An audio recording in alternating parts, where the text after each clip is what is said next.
It's time to look at how one special group are reshaping the HR landscape with cloud-based solutions. With a focus on innovation and community impact, my next guest is discussing the evolving world of work and the role that SaaS is playing here in Australia. Mollie Eckersley is the Operations Manager at BrightHR AU. And Mollie, just how is BrightHR supporting businesses in adapting the evolving dynamics of a modern workplace? Yeah, thank you. So I think this is a very challenging HR landscape that we're currently in. Employers can't really afford to get it wrong. So BrightHR is a leader in HR SaaS. Our aim is to help all small to medium-sized businesses navigate this difficult, changing world of work. And by doing so, we're streamlining and automating all of their daily tasks, which it's just giving the employer more time to actually focus on what they're doing and also what they're actually passionate about. I think one way that BrightHR is helping businesses is actually by being customer-led. So that means that we're actually listening to what our customers want, what they need, and we're implementing that in our software so it's easy for them to navigate and there's not too much, it's not overwhelming, it's actually the product that they need. Absolutely, because in this modern world, as new software and new AI tools come out, people do get overwhelmed by all of the jargon. Can you highlight key trends that BrightHR is observing within the HR industry at the moment? Yeah, 100%. Australia does already have such a complex employment law landscape. I think everyone knows that. With each state and territory, they've all adopted different approaches. So it's very difficult for employees to actually stay ahead of the game. I think this year, the biggest trend that we've seen so far is a big shift in focus from employers actually onto their employees for their training and their development. I think most of that is down to the global talent shortage, which I think is now up 30% more from last year. So employers are now wanting to do everything that they can to upskill and engage their teams to actually boost that employee retention.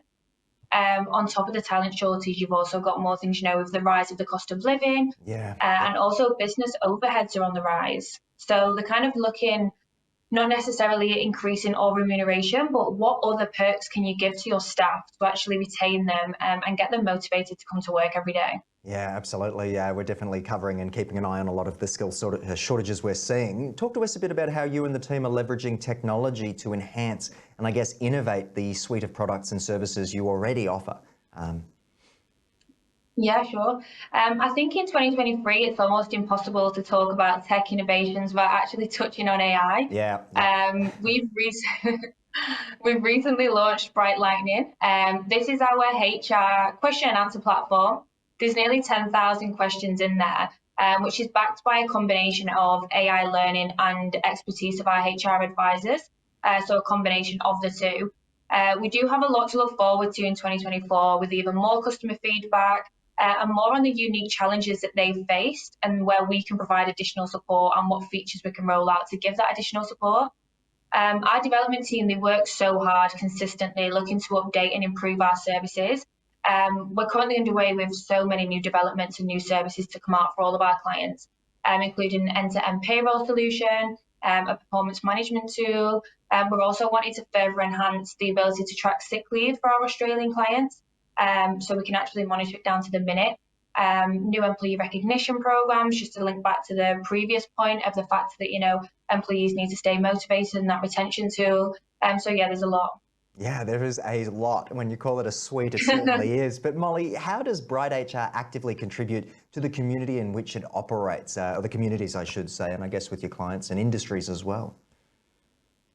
Yeah, definitely. I think BrightHR, obviously, we support more than 100,000 businesses globally. So this is UK, Australia, Canada, Ireland. Yeah, there's a lot of businesses that we are supporting, but especially with Australia and the market, it's very, very important to be specific and well kind of knowledgeable in the actual area because of how complex it is. So even though we support everyone globally, I think actually supporting the local communities is important as well. With all of our features, there's a lot of research that goes into every single feature we roll out for Australia and New Zealand, just to make sure it is specific to, the territory that we are rolling it out in.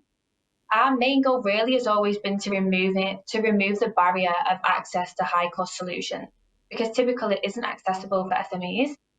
We want to give small businesses that kind of opportunity and low cost solution.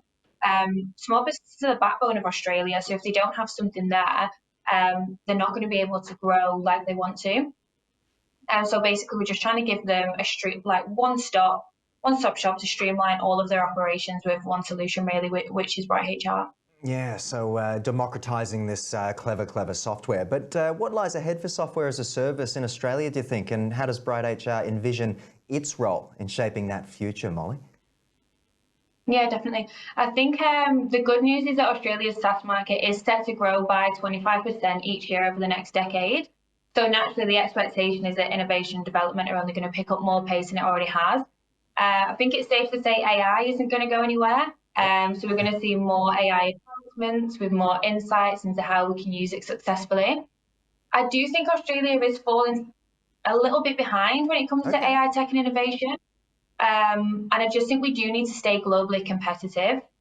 So I think that is one bit of a lookout.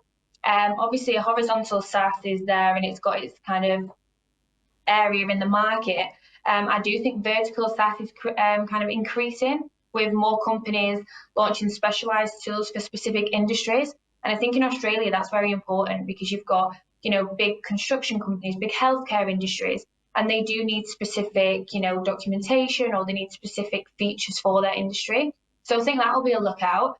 For BrightHR, we are consistently staying ahead of the game with all the trends, anything new that's coming out, so that we can kind of make sure that we're servicing our clients in the correct way.